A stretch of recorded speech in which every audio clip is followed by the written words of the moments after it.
اللہ کی اطاعت کر کے اور گناہوں سے بچ کر اللہ کی رضا حاصل کرنا اور اس کی اطاعت کرنا اور اس کی ناراضگی سے بچ جانا، یہ اس کا اصطلاحی معنی ہے۔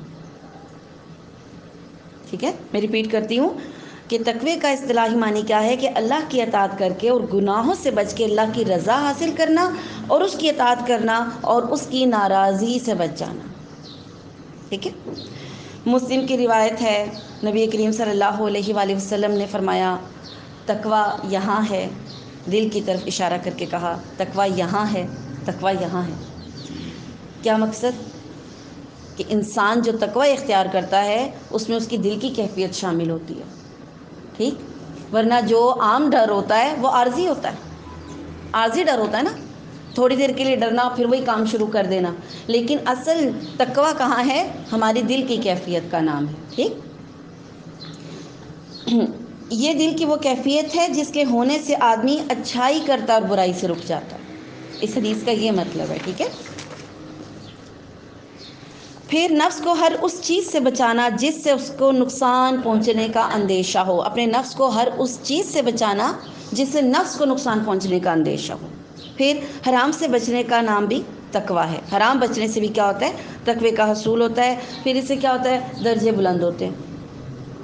جب آپ حرام سے بچتے ہیں اس کا رزلٹ ہے آپ کو اللہ تعالیٰ تقوی دے دیتا ہے، آپ کے اندر وہ چیز پیدا ہو جاتی ہے اور درجے بلند ہوتے ہیں۔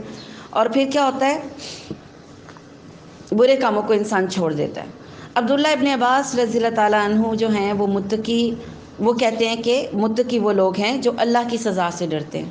سزا والی بات بھی آ گئی۔ تقوی کے 25 فائدے آج میں آپ کو بتاؤں گی جو ہماری زندگیوں پہ اثر ڈالتے ہیں۔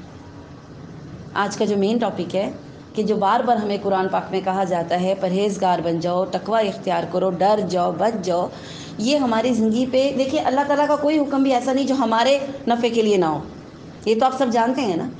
تو اس سے ہماری زندگیوں میں کیا فائدے آتے ہیں آج ہم اس کو ڈسکس کریں گے۔ نمبر 1، اللہ تعالیٰ آسانی پیدا کر دیتا ہے ہمارے معاملات میں۔ اب چونکہ ہم گناہوں سے بچتے نہیں ہیں نا تو ہم مشکل میں آ جاتے ہیں۔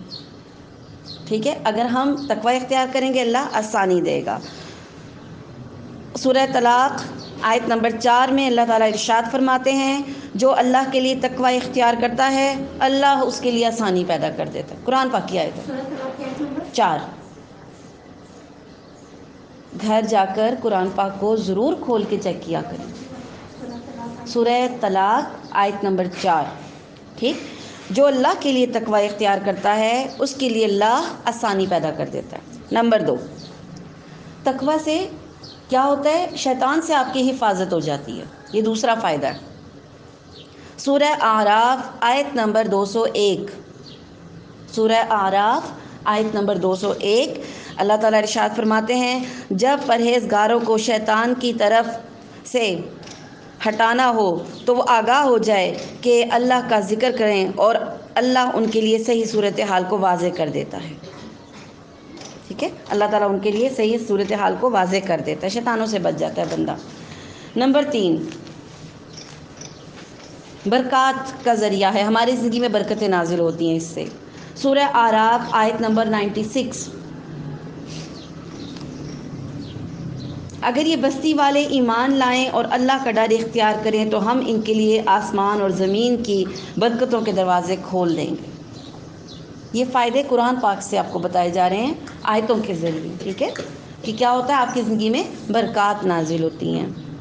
نمبر 4، چوتھا فائدہ، حق اور باطل کی پہچان ہو جاتی ہے۔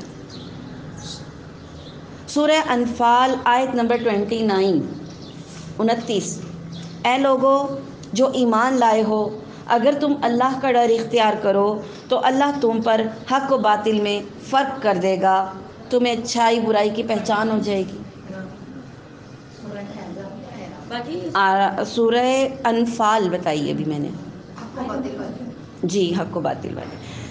آپ صرف ہنٹس نوٹ کریں، اس کو کمپلیٹ گھر میں لیکچر جب سنیں گے نا پھر کمپلیٹ لکھیے گا۔ ٹھیک ہے، انفال آیت نمبر 29۔ کیا مطلب کہ حق و باطل کی تمیز آ جائے گی، آپ کو پتہ چل جائے گا میرے حق میں کیا بہتر ہے، کیا اچھا ہے، کون سی چیز ہے جو اللہ کو پسند ہے، کون سی چیز ہے جو اللہ کو ناپسند ہے۔ یہ بھی ایک حکمت کی چیز ہے نا، یہ بھی ایک حکمت ہوتی ہے، ورنہ انسان کو پتہ ہی نہیں چلتا میں نے کیا ڈیسیژن لینا ہے۔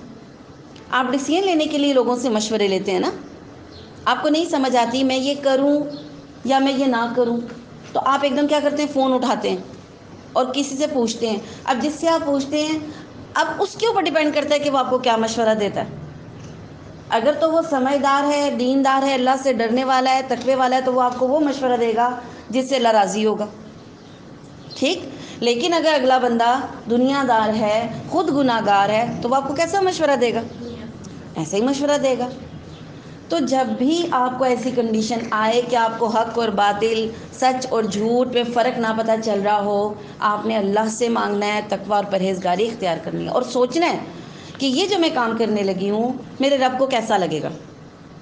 کوئی بھی کام کرنے لگے نا، ایک لمحے کے لیے اس کام سے رک کر پہلے اپنے آپ کو یہ ریپیٹ کریں، میں جو یہ کام کرنے لگی ہوں اللہ کو کیسا لگے گا، اور پھر وہ کام کر لیں، آپ کو پتہ چل جائے گا، ٹھیک ہے، کیونکہ آپ نے اپنے کام میں اللہ کو شامل کر لیا تو پتہ چل جائے گا۔ مثال کے طور پہ چھوٹی سی مثال ہے، آپ چاہتی ہیں کہ جو آپ سے ناراض ہے، جس نے آپ کے ساتھ صبح بد کلامی کی ہے، آپ اس کو چاہتی ہیں ایک کپ چائے کا بنا کے دے دوں، آپ کو 100 خیال آئیں گے، صبح میرے ساتھ کیا کیا، میں تو نہیں بنا کے دیتی، مر جاؤں گی اس کی خدمت نہیں کروں گی۔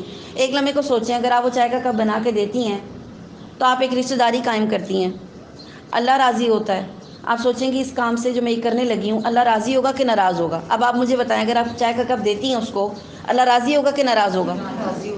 آپ کو فیصلہ سمجھ آ گیا، کسی سے پوچھنے کی ضرورت نہیں پڑے گی، آپ خود فیصلہ کر لیں گے۔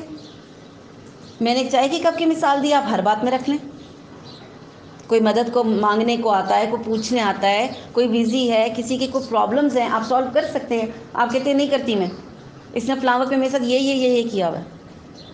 ایک لمحے کو سوچے، اگر آپ اچھا کرتی ہیں اللہ راضی ہوگا کہ ناراض ہوگا؟ تو بس کر لیں گی پھر، ٹھیک ہے، آپ کو ڈیسیژن پاور مل جائے گی، یہ تقوی کا فائدہ ہے، ٹھیک۔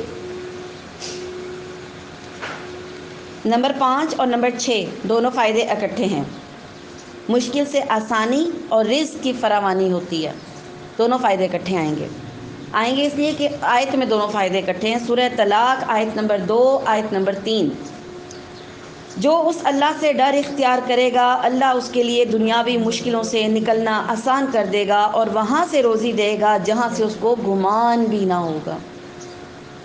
کبھی بیٹھے بٹھائے بریانی آ جاتی ہے نا، آپ بیٹھے ہوتے ہیں کیا بنائیں، سوچ رہے ہوتے ہیں، کچھ ہے نہیں ہے، ٹھیک۔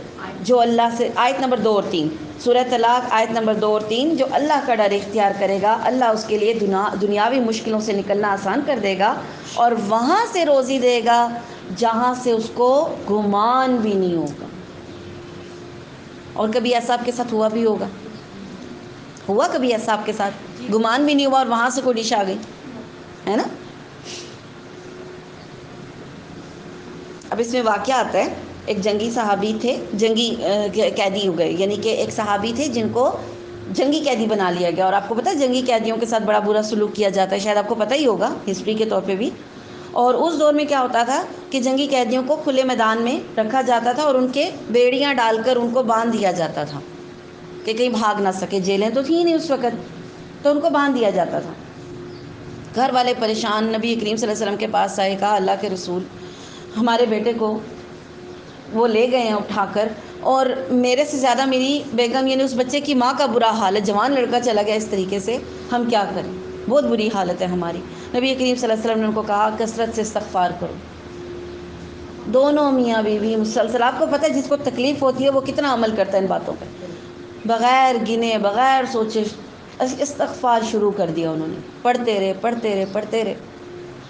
رات کو کیا ہوا، وہ لڑکا دستک ہوئی، ماں نے کہا میرا بیٹا آ گیا۔ بچوں کی دستک ماں پہچانتی ہے، آپ کے گھر میں جو نوک کی جاتی ہے آپ کو پتہ ہوتا ہے کون آیا۔ بچے نے دروازہ بجایا، ماں کہتی ہے میرا بیٹا آ گیا، دروازہ کھولا تو آگے بیٹا تھا۔ استغفار کی میں آپ کو بتا رہی ہوں، استغفار۔ اور گھر آ گیا اور اس نے کہا کہ پتہ نہیں کیا ہوا، رات کو سب جو ہمارے اوپر مقرر تھے نگران وہ سارے تھے موجود، اور میری بیڑیاں خود بخود کٹ کے گر گئیں، مجھے نہیں سمجھ آئی، میری بیڑیاں پاؤں سے کٹ کے نیچے گر گئیں، ٹھیک، اور میں آزاد ہو گیا۔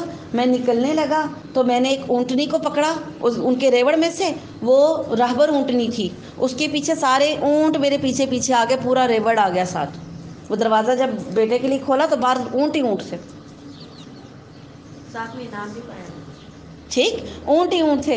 اب وہ اپنے بچے کو لے کے صبح نبی کریم صلی اللہ علیہ وسلم کے پاس گئے اور کہا اللہ کے رسول یہ معاملہ ہوا جس طرح آپ نے کہا تھا، ہم نے استغفار کی، یہ بچہ کہتا ہے میری بیڑیاں کٹ گئیں، اور اس طرح راہبر اونٹنی پکڑی، اس کے اوپر بیٹھ کے آ رہا تھا، پیچھے سارے راہبر اونٹنی کے پیچھے سارے آ جاتے ہیں، پہچانتے ہیں نا جانور، تو وہ سارے آ گئے۔ اور آپ بتائیں کہ ان اونٹوں کا کیا کرنا ہے؟ ادھر بیٹھ کے پیچھے بیٹھ جاؤ، ہاں ادھر بیٹھ کر، ٹھیک ہے۔ تو کیا ہوا کہ وہ اب کہا کہ ہم ان اونٹوں کا کیا کریں؟ تو انہوں نے کیا کہا کہ اللہ کی طرف سے تمہیں رزق ہے، جو دل چاہے اس کے ساتھ کرو، کھاؤ کھلاؤ رکھو، جو دل کرتا کرو۔ اب آپ کو اس آیت کا مطلب سمجھ آ گیا کہ سورہ طلاق کی آیت نمبر 2 اور 3 میں کیا کہا؟ جو اللہ کا ڈر اختیار کرے گا اللہ اس کے لیے دنیاوی مشکلوں سے نکلنا آسان کر دے گا۔ دیکھیں ان کی مشکل آسان ہوئی، اور پھر وہاں سے رزق اللہ اس کو دے گا جہاں سے اس کو گمان بھی نہ ہوگا، گمان بھی نہ ہوگا، ٹھیک ہے۔ نمبر 7، اللہ تعالیٰ سے دوستی کا سبب ہے تقوی، اللہ تعالیٰ سے دوستی کا سبب ہے۔ سورہ انفال آیت نمبر 34 اللہ کے دوست صرف پرہیزگار لوگ ہوتے ہیں، ٹھیک ہے، اللہ کے دوست صرف پرہیزگار لوگ ہوتے ہیں۔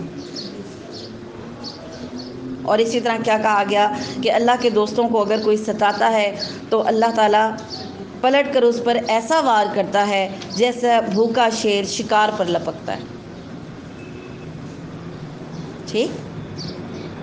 جب اللہ کے دوستوں کو کوئی تنگ کرتا ہے نا، دیکھیں آپ کے دوست کو کوئی تنگ کرے آپ کچھ نہیں کریں گے،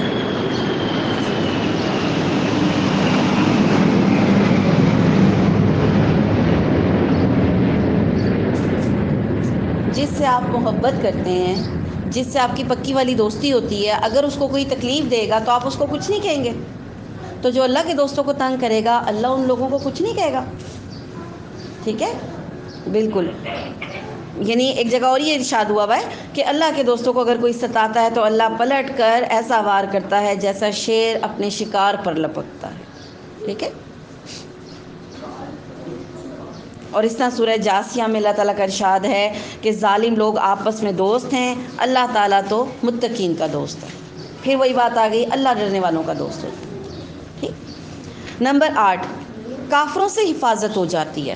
اگر آپ متقی اور پرہیزگار ہوتے ہیں، اللہ کا ڈر اختیار کرتے ہیں، تو کافروں سے حفاظت ہو جاتی ہے۔ سورہ آل عمران آیت نمبر 120، اگر تم صبر کرو اور تقوی اختیار کرو تو ان کی چالیں تمہیں کوئی نقصان نہیں پہنچا سکتی، ٹھیک۔ نمبر 9، ظلم سے بچاؤ کا سبب اور اندھیروں سے بچاؤ کا سبب ہے۔ ابن ماجہ کی روایت ہے جو شخص ظلم کرے گا جنت میں داخل نہیں ہوگا۔ یعنی اس سے کیا مطلب کہ اگر جو ظلم نہیں کرے گا وہ جہنم میں نہیں جائے گا۔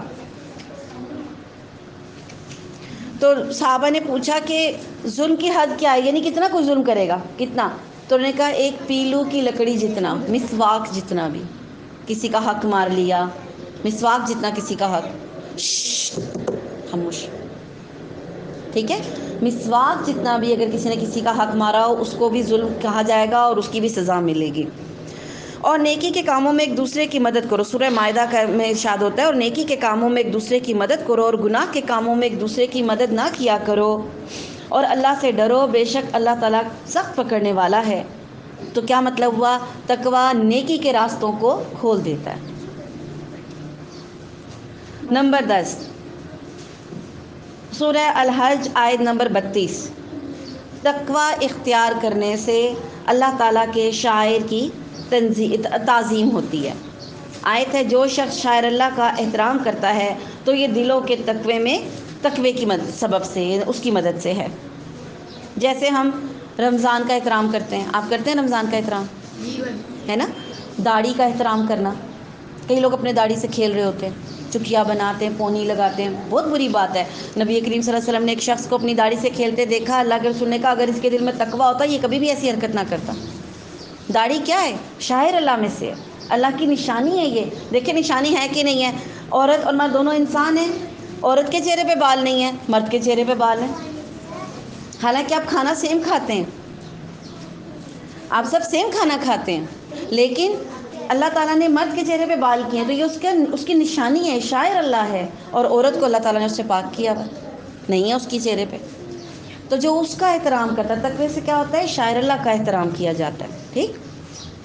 اسی طرح قربانی کے جانوروں کا احترام، سحری کا احترام، افطاری کا. ہمارے ہاں لطیفے چلنے لگ جاتے ہیں فٹافٹ. ٹھیک. تو یہ غلط چیز ہے. پھر اسی طرح 11واں اور 12واں فائدہ اعمال کی اصلاح ہوتی ہے اور گناہوں سے معافی مل جاتی ہے. یہ بھی ہمارا فائدہ ہے.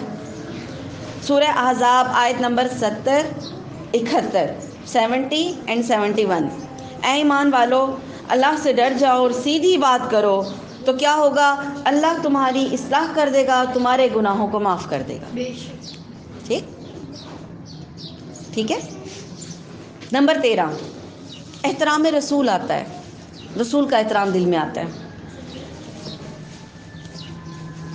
کیا ہوتا ہے کہ اس کی احترام کس طرح آتا ہے؟ پھر اس کے اعمال سنت کے مطابق ہو جاتے ہیں. سورہ حجرات آیت نمبر 3 ارشاد ہوتا ہے جو لوگ اللہ کے رسول کے پاس اپنی آوازیں پست رکھتے ہیں، اللہ کے رسول کے پاس اپنی آوازیں پست رکھتے ہیں، اللہ نے ان کے دلوں کو تقوی کے لیے جانچ لیا ہے. یعنی ان کے دل میں کیا ہے؟ ان کے دل میں پھر تقوی ہے. اور اللہ کے رسول صلی اللہ علیہ وسلم کے سامنے آوازیں بیٹھ جائیں بیٹا نیچے بیٹھ جائیں. اللہ کے رسول کے سامنے آوازیں پست کرنے کا کیا مطلب ہے؟ کہ حدیث سنی، جیسے آج کے دور میں تو اللہ کے رسول نہیں ہے، لیکن ان کی حدیث سنی، ان کی بات سنی تو فوراً آمنا صدقنا کہہ دیا، اس پہ جرح نہیں کیا، اس پہ بحث نہیں کی. ہم سے نہیں ہوتا، ہم نہیں کر سکتے. وہ لوگ تھے جو کر گئے. یہ گستاخی ہے. ٹھیک ہے. علماء کہتے ہیں اس دور میں تو یہی مطلب تھا کہ آہستہ آواز میں بولیں اللہ کے رسول کے سامنے. آج اللہ کے رسول موجود نہیں ہے تو ان کی بات میں اونچا نہیں بولیں، ان کی حدیث میں آپ سنتے، سنت سنتے ان کی، تو اس پہ آواز اونچی نہیں کرنی. ٹھیک. تو کیا ہوتا ہے؟ تقوی سے احترام آتا ہے. نمبر 14 تقوی سے کیا ہوتا ہے؟ یہ اللہ کی محبت کا ذریعہ ہے.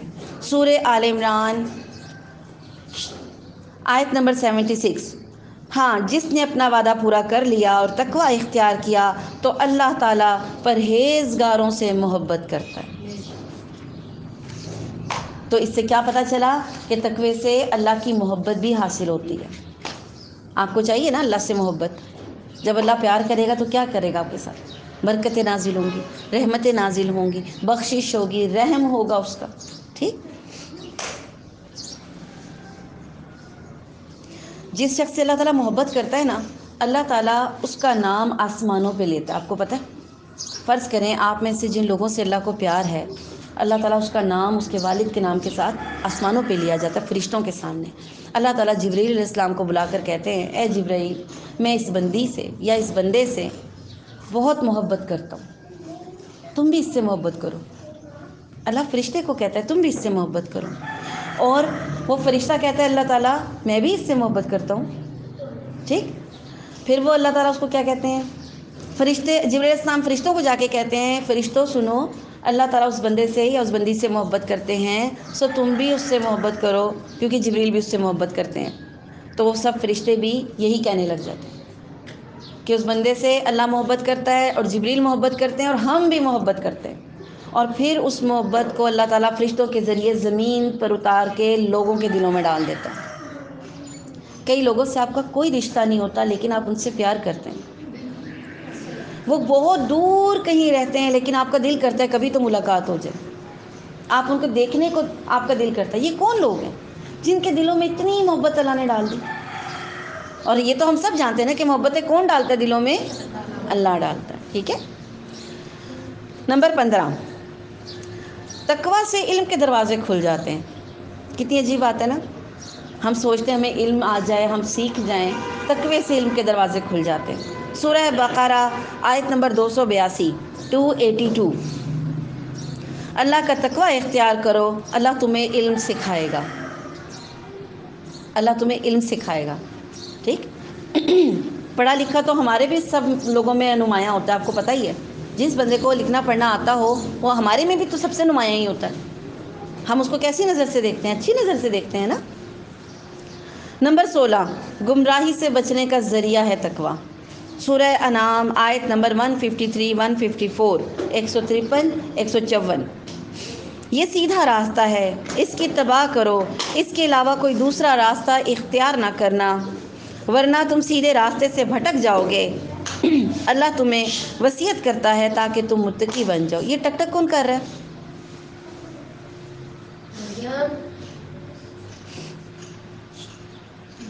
اللہ تعالیٰ تمہیں وصیت کرتا ہے تاکہ تم متقی بن جاؤ. نمبر 17 رحمت الہی کا ذریعہ. سورہ اعراف آیت 156. میری رحمت نے ہر چیز کو گھیرا ہوا ہے اور یہ میں ان لوگوں کے لیے لکھ دوں گا جو پرہیزگار ہوں گے اور جو اللہ کا ڈر اختیار کرتے ہیں اور زکوٰۃ ادا کرتے ہیں اور میری آیت پر ایمان لاتے ہیں. ٹھیک ہے، یقین رکھتے ایمان لاتے ہیں. تو اس سے کیا پتہ چلا کہ تقویٰ اللہ کی رحمت کا ذریعہ بنتی ہے. نمبر 18 اللہ کے خصوصی ساتھ کا وعدہ ہے. کس کے لیے؟ متقی شخص کے لیے. یعنی اللہ کی عام مدد اور اللہ کی خاص مدد دونوں طرح سے ہوتی ہے. سورہ توبہ آیت نمبر 40 میں اللہ تعالیٰ نے بتایا وہ کیا ہم نے پڑھا کہ جب غار ثور میں تھے نبی کریم صلی اللہ علیہ وسلم اور ان کے ساتھ کون تھے؟ ابو بکر صدیق رضی اللہ تعالیٰ عنہ. اور انہوں نے کہا کہ دشمن تو ہمیں دیکھ لے گا. تو اس آیت میں کیا ہے کہ نبی کریم صلی اللہ علیہ وسلم نے اپنے ساتھی سے کہا پریشان نہ ہو، غم نہ کرو، اللہ ہمارے ساتھ ہے. ٹھیک، تو جو اللہ سے ڈرتے ہیں اللہ کی مدد آتی ہے. دیکھیں دشمن نہیں دیکھ سکا، حالانکہ اگر جن لوگوں نے وہ غار ثور دیکھا ہے آپ اب بھی جا کر وہ دیکھیں، وہ جگہ موجود ہے. وہ اتنی چھوٹی سی غار ہے، وہاں پہ دیکھنا بہت آسان ہے. کوئی بھی چھپا ہوگا نظر آ جائے گا، کوئی بھی نظر آ جائے گا. لیکن اللہ تعالیٰ نے دشمن کو ایسا کیا کہ دشمن ان کو دیکھ ہی نہیں سکے. یہ اللہ کی مدد تھی. ٹھیک. سورہ نحل آیت نمبر 28 بے شک اللہ تعالیٰ نیکی کرنے والوں اور تقویٰ کرنے والوں کے ساتھ ہے جو احسان کرنے والے اور نیک لوگ ہیں. ساتھ ساتھ تقوی کی بھی کنڈیشنز آ رہی کیا کیا کرنا ہے تقویٰ اختیار کرنے میں. نیک لوگ، احسان کرنے والے لوگ.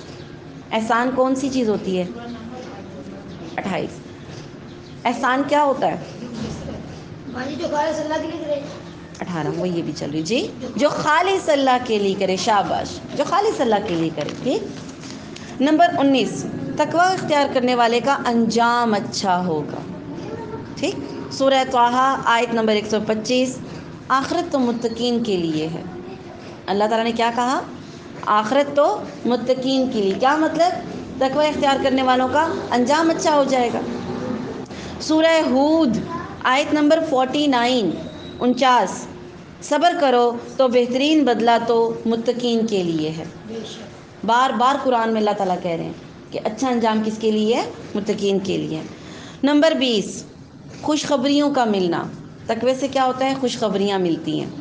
سورہ یونس آیت نمبر 63 64 جو لوگ ایمان لائے اور تقویٰ اختیار کیا تو ان کے لیے خوشخبریاں ہیں دنیا میں بھی اور آخرت میں بھی. ابو دردہ فرماتے ہیں، مسند احمد کی روایت ہے، نبی کریم صلی اللہ علیہ وسلم سے پوچھا گیا کہ خواب کے بارے میں پوچھا گیا تو نبی کریم صلی اللہ علیہ وسلم نے جواب دیا اچھا خواب ہے جو انسان خود اپنے لیے دیکھتا ہے. خوشخبری ہے وہ اچھا خواب جو انسان خود اپنے لیے دیکھتا ہے یا جو اس کے متعلق کسی کو دکھایا جاتا ہے. خوشخبری کے طور پہ بعض اوقات آپ خود اچھا خواب دیکھتے ہیں اپنے لیے یا بعض اوقات کوئی آپ کے لیے اچھا خواب دیکھ کے آپ کو بتاتا ہے. ٹھیک. تو یہ بھی ایک خوشخبری ہے اس میں. 21 ابو ذر غفاری رضی اللہ تعالیٰ کہتے ہیں لوگ ہمیں کبھی کبھار ہمارے اچھے کام پر تعریف کرتے ہیں تو ہمارا دل خوش ہو جاتا ہے. ٹھیک. تو اس کا کیا حکم ہے؟ تو آپ نے فرمایا کہ یہ مومن کو جلدی مل جانے والا انعام ہے. تو 21واں فائدہ کیا ہے؟ جلدی مل جانے والا انعام. آپ اچھا کام کرتے ہیں لوگ آپ کو اپریشیٹ کرتے ہیں. اور یہ بات ہم سب جانتے ہیں کہ لوگ بڑی مشکل سے کسی کی تعریف کرتے ہیں. آپ نے اچھا کام بھی کیا ہو لوگ آپ کی تعریف نہیں کریں گے. لیکن جس کو اپریسیشن مل رہی ہے اس کا کیا مطلب ہے کہ اللہ تعالیٰ نے اس کے دل میں ڈالا ہے آپ کا تقویٰ آپ کے لیے یہ جلدی کا انعام بن رہا ہے. ٹھیک. نمبر 22 تقوی سے کیا ہوتا ہے؟ خواتین کی حفاظت ہوتی ہے. خواتین کی حفاظت بہت ضروری چیز ہے نا. سورہ احزاب آیت نمبر 32 اے نبی کی بیویو تم عام عورتوں کی طرح نہیں ہو بس تم پرہیزگاری اختیار کرو اور نرم لہجے میں بات نہ کرو جس کے دل میں خرابی ہو اور یہ خرابی بڑھ جائے، بس اچھی بات کرو، ٹھیک؟ تو تقوی سے کیا ہوگا؟ آپ سیف ہوں گی۔ جب آپ نرم لہجے میں بات نہیں کریں گی تو کسی کے دل میں برائی کا خیال نہیں آئے گا اور آپ کی حفاظت ہو جائے گی، ٹھیک؟ نمبر 23، وہ شخص وصیت میں ظلم نہیں کرے گا، یعنی یہ بھی اللہ اس کو ایک توفیق دے گا تقوی والے کو کہ وصیت میں ظلم نہیں کرے گا۔ سورہ بقرہ آیت نمبر 180، اگر تم میں کوئی مرنے لگے اور وہ مال چھوڑ کر مر رہا ہے تو تم اپنے رشتہ داروں اور والدین کے لیے اچھے طریقے سے وصیت کرنا یہ فرض ہے متقین پر۔ 180 سورہ بقرہ آیت نمبر 180۔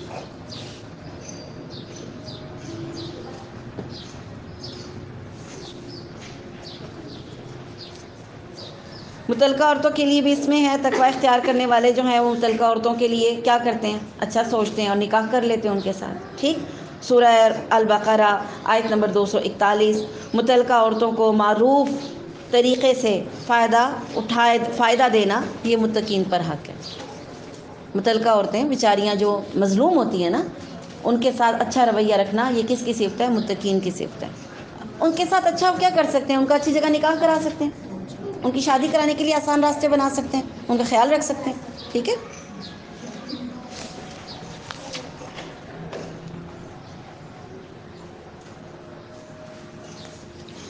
متعلقہ عورتوں کو معروف طریقے سے فائدہ دینا مطلب آپ ایک عورت کو طلاق دے رہے ہیں، یہ بھی اس کی کنڈیشن ہے کہ عورتوں کو طلاق دے رہے ہیں، اچھے طریقے سے دیں، اور اچھے طریقے سے دینے سے کیا ہوگا؟ طلاق تو دے رہا ہے، دو خاندان ٹوٹیں گے نہیں اگر اچھے طریقے سے طلاق دی جائے گی، اگر بتایا جائے گا کیا وجوہات ہیں۔ ہمارے ہاں کیا ہوتا ہے؟ کیچڑ اچھالے جاتے ہیں، تو یہ تقویٰ کے منافی ہے، جھوٹے الزام لگائے جاتے ہیں۔ میاں بیوی میں نہیں بننا نیچرل ہو سکتا ہے، لیکن آپ جو جھوٹ بول کے الزام لگاتے ہیں وہ زیادتی ہے۔ تو متقی جب طلاق بھی دے گا، حالانکہ وہ طلاق دے رہا ہے لیکن اس کا یہ عمل بھی کیا ہوگا؟ تقوی کے مطابق ہوگا، تو اللہ تعالیٰ اس کو اس کا صلہ دے گا، ٹھیک؟ اس کے بعد نمبر 24، اس کا اجر و ثواب اللہ ضائع نہیں کرے گا۔ سورہ یوسف آیت نمبر 90، جس نے صبر کیا اور تقوی اختیار کیا تو اللہ تعالیٰ نیکی کرنے والوں کا اجر ضائع نہیں کرتا، یہ اللہ کا وعدہ ہے، ٹھیک ہے؟ اور نمبر 26 ہدایت کا ذریعہ ہے، سورہ بقرہ کی آیت ہے، جو کتاب اللہ کی طرف سے ہے، یعنی یہ جو کتاب ہے شروع کی آیت ہے، جو لوگ اللہ کی طرف سے ہدایت پر ہیں یعنی متقین ہیں، یہ کتاب ان کو ہدایت دیتی ہے۔ ذالک الکتاب لا ریب فیہ ھدی للمتقین، پہلی آیت جو ہم سورہ بقرہ کی پڑھتے ہیں، ٹھیک؟ ہدایت تقوی سے مشروط ہے، ٹھیک ہے جی؟ آج ہم نے تقوی کے بارے میں پڑھا، یہ تقوی کے فائدے تھے جو ہم لوگوں کو علم ہو تو ہم زیادہ تقوی اختیار کریں گے، زیادہ ڈریں گے اللہ تعالیٰ سے انشاءاللہ تعالیٰ۔ تقوی کے جو عام نجات کا ذریعہ ہے، ٹھیک ہے؟ تقوی کی معرفت سے انسان اللہ کو پہچان لیتا ہے، پھر آخرت کا عذاب اور پکڑ کا علم ہوتا ہے، پھر انسان تقوی سے اپنے نفس کو کنٹرول کر لیتا ہے، ٹھیک؟ یعنی اپنی مرضی کے مطابق کام نہیں کرتا۔ پھر روزہ بہترین مشق ہے تقوی کی، جو ہم آج کل روزے رکھ رہے ہیں یہ تقوی کی بہترین مشق ہے۔ پھر کیا ہوتا ہے؟ نصیحت اور دینی مجالس میں بیٹھنے سے بھی تقوی آتا ہے۔ آپ دینی مجالس میں اب یہاں بیٹھے ہیں تو سیکھ رہے ہیں نا، گھروں میں بیٹھے ہوتے تو یہ سیکھ پاتے، نہیں سیکھ پائیں گے، ٹھیک ہے؟ پھر اس کے بعد قرآن و سنت کے مطابق زندگی گزارنے سے بھی انسان میں تقوی آتا ہے، سینوں میں بیماری کا علاج ہے اس میں، اور دعا کرنا، نماز کا اہتمام کرنا، اور تقوی کیا ہے؟ برائی سے روکتا ہے، اللہ تعالیٰ کا ذکر کرنا چاہیے جس سے ہمیں تقوی مل جاتا ہے، ٹھیک ہے؟ اللہ تعالیٰ سے دعا ہے جو کچھ بھی سیکھا ہے، جو کچھ پڑھا ہے، اللہ تعالیٰ اس پر عمل کرنے کی توفیق عطا فرمائے۔ اللہ تعالیٰ ہمیں اپنے متقی بندوں میں شامل کر دیں اور ہمارے لیے وہ راستے آسان کر دیں کہ ہم تقوی اختیار کر سکیں۔ ہمیں ہمارے والدین کے لیے اللہ تعالیٰ صدقہ جاریہ بنا دیں، ہمارے بچوں کو ہمارے لیے صدقہ جاریہ بنا دیں، جتنے لوگ بیمار ہیں سب کو اللہ تعالیٰ شفائے کاملہ عطا فرمائیں، جو لوگ فوت ہو چکے ہیں اللہ تعالیٰ سب کی بشری خطاؤں کو معاف فرما دیں اور ان کو جنت الفردوس میں جگہ عطا فرمائیں۔ تقبل منا انک انت السمیع العلیم، سبحانک رب العزۃ عما یصفون، وسلام علی المرسلین، والحمد للہ رب العالمین۔ السلام علیکم ورحمۃ اللہ وبرکاتہ۔ وعلیکم السلام ورحمۃ اللہ وبرکاتہ۔ جزاک اللہ خیرا واحسن الجزاء فی الدارین۔ بارک اللہ۔